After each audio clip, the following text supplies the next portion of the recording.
Happy Thursday morning, everybody.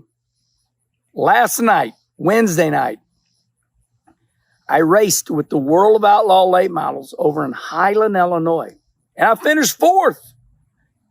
As my hero, the great Dick Trickle, said, it was a good fourth, my boy. The track took rubber. Rubber means you couldn't dirt track it. You had to run right around the bottom, and you could not pass. I started 8th, and I got to 4th. And the way I did that was, it was weird.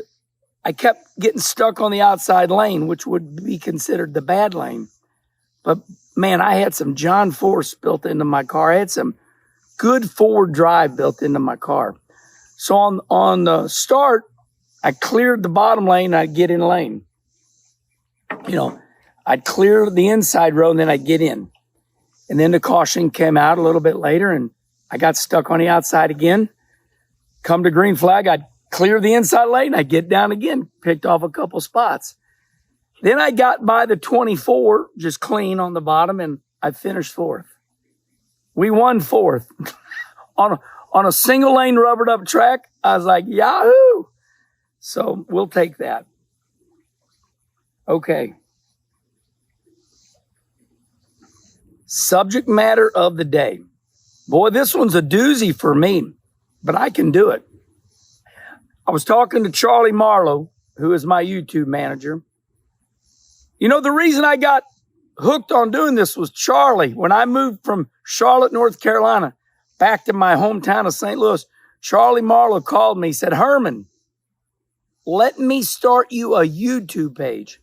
And I said, Charlie, I don't want nothing to do with that stuff. I just want to run my dirt car. So he let 2 months go by, and he called me again. And I said, damn it, Charlie, all right.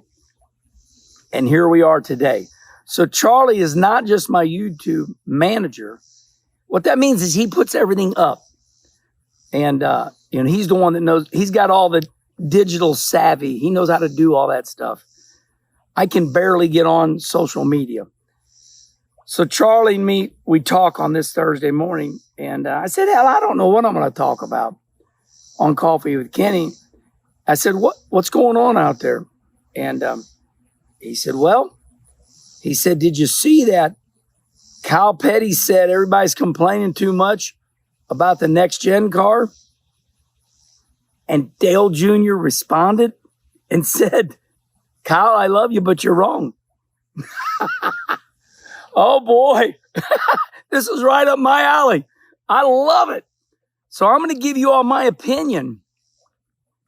As Mark Martin would say, you know, Mark Martin's a 133-pound white guy from Arkansas.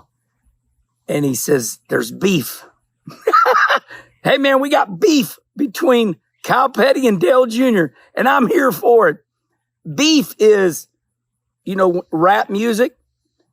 That's a term they got when they're kind of going at it. And I like the term beef because beef means we're not mad at each other. We just got some shit to straighten out here.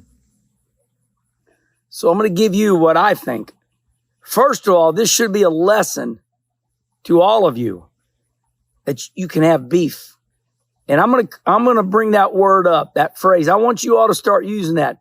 We're not going to argue. We got beef. Maybe it's the same thing as debate, huh? Is it the same thing as debate?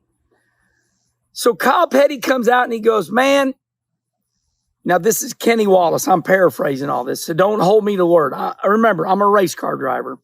I'm not a journalist. I'm not Jeff Gluck. I'm not Bob Pockras. I'm not quoting everybody. Kyle Petty pulled a Kenny Wallace. He said, y'all complain too much. There's nothing wrong with this next-gen car. Dale Jr.'s learned from me. Dale Jr. will tell you. He goes, oh, this is good for me. Now I got something. So Dale Jr. got beef with Kyle Petty. So he goes back and goes, Kyle, I love you. On, you know, Dirty Mo, you know, the Dale Jr. podcast. Dale Jr.'s like, Kyle, we should never stop trying to make these cars better. Now, I'm impressed with all of you because you all know better than to make those two fight each other. And I want to make sure everybody understands this. I said that the two greatest NASCAR historians alive today, number one is Kyle Petty, because Kyle was born and raced during the glory days. And number two is Dale Earnhardt Jr.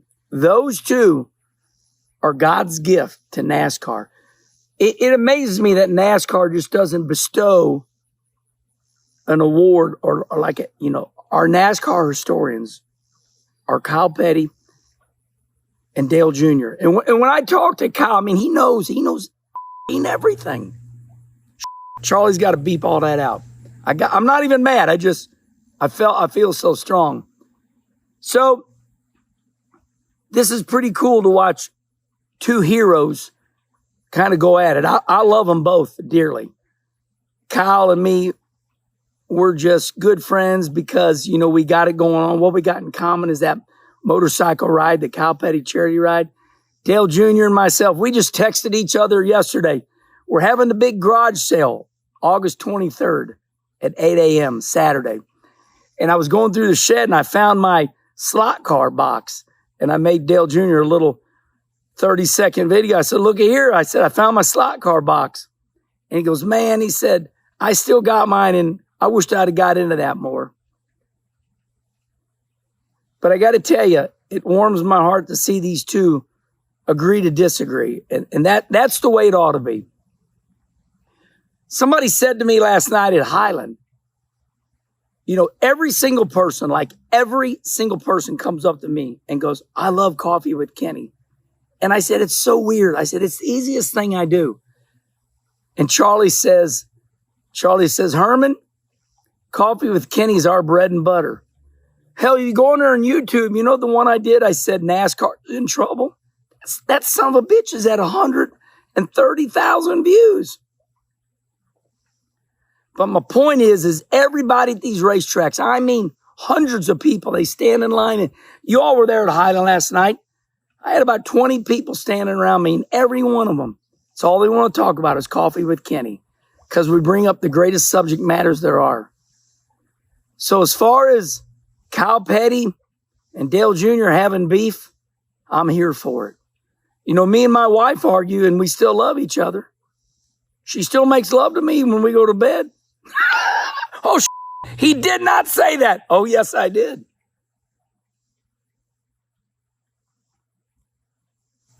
NASCAR is in trouble right now. And that's the video that I made over there on YouTube. It's got 130,000 views right now. NASCAR's in trouble, and here's why. Because Jeff Gluck, Dale Jr., Mark Martin, they don't like what they see in NASCAR right now. So it's refreshing to see two heroes agree to disagree. But listen, I'll die on my hill. I said it once and I'll say it again. You all are chronic complainers. You don't know how to even stop. You don't know how to stop. But I still love you all. Have a great Thursday, everyone.